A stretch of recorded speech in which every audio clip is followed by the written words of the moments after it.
This is the Hopecast Network. Stories and shows you actually want to listen to.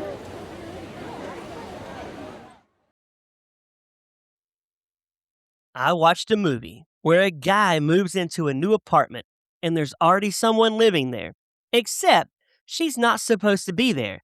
And now they're arguing like a married couple, even though one of them might not even be alive. This is Movie Torture with Brad, where I watch movies you probably shouldn't, break them down, spiral a little, and figure out if they're actually worth it or if they should have stayed on the shelf. Let's get into it. All right, Just Like Heaven from 2005.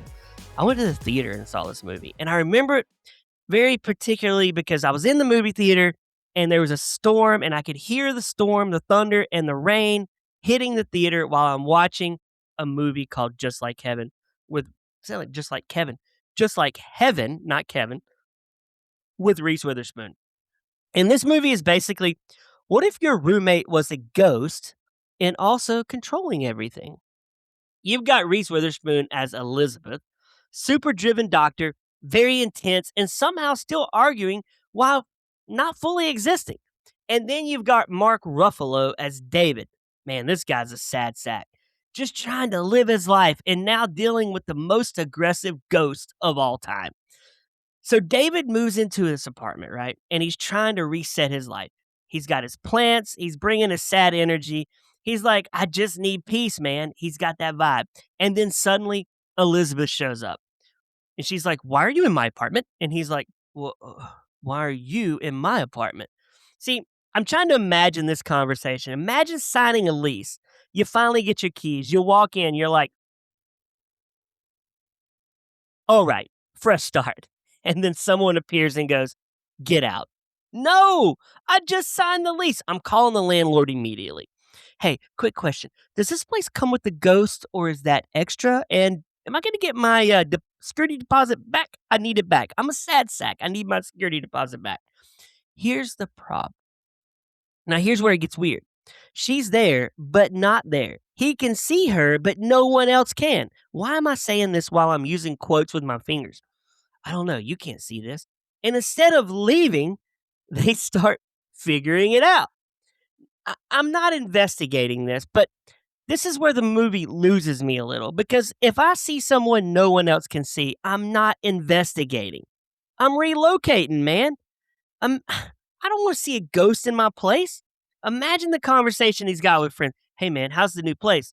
Well, it's great, except there's a woman yelling at me that no one else can see.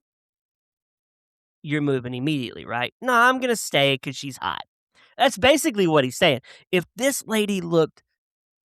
was Rosie O'Donnell, homeboy is out. He is not staying. But he's staying because it's Reese Witherspoon and he's a sad sack.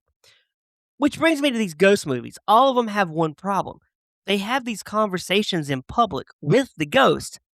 If I see this guy, Mark Ruffalo, I'm thinking, David, you got to get some help, man. I think you're talking to yourself. And he's like, no, I'm talking to a ghost. I'm not going to stay around to figure out ghost rules because they have different rules. They can do things differently.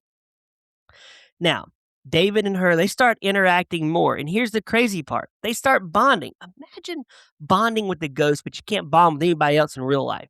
He's helping her figure out what's going on, and she's still bossing him around like she pays rent there. I mean, this guy's the one keeping the power on. And why does she think she's in charge? That's what's wild to me. She might be a ghost, and she's still running the apartment? How in the world can a ghost be running the apartment? Imagine that dynamic. You need to clean that. You don't even have a body. That doesn't matter. I said clean it, David. What do you mean it doesn't matter? You're telling me I'm getting told what to do by someone who technically isn't even on the lease. That's crazy, man. The realization is they finally realize something happened to her. She's not randomly there.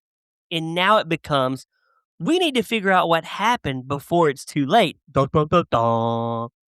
Now it's a mission. Man, David and her, they're on the mission. This man came here to grieve and water plants. But now he's investigating hospitals, solving mysteries. He's like a little Columbo. He needs a cigar. And he's trying to save someone. Imagine explaining this to somebody. So yeah, I met a girl. Oh, nice. She might be a ghost. Okay, what? And now I'm trying to bring her back to life. That escalated quick.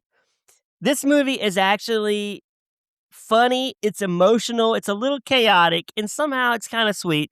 You've got this because he's trying to, and in the end, he's going to save her. She's going to come back to life. And you know what? They're going to fall in love. Because underneath all this weirdness, it's all about connection in this movie. Would I survive? No. Because I would have left immediately. I'm not staying in a haunted apartment arguing with someone I can't explain. I'm not going to argue with a ghost. It's not happening. This movie's basically sad guy plus ghost roommate plus accidental relationship plus we're together now and I'm dating a ghost. I don't know. It works. It works in this movie. Torture movie gold. I'm gonna give it torture. It's not that great. I don't really want to ever watch it again. I was a big Reese Witherspoon fan back then, so I would have said gold back in 05 when it came out, or 06. It's movie torture now. I don't want to watch it. And I'm not a Ruffalo guy either, so it's weird, but not in always a good way. Make sure you like and subscribe, follow along, and hit me up with movies you want me to cover. My name is Brad, and I'll be back next week watching a movie so you don't have to.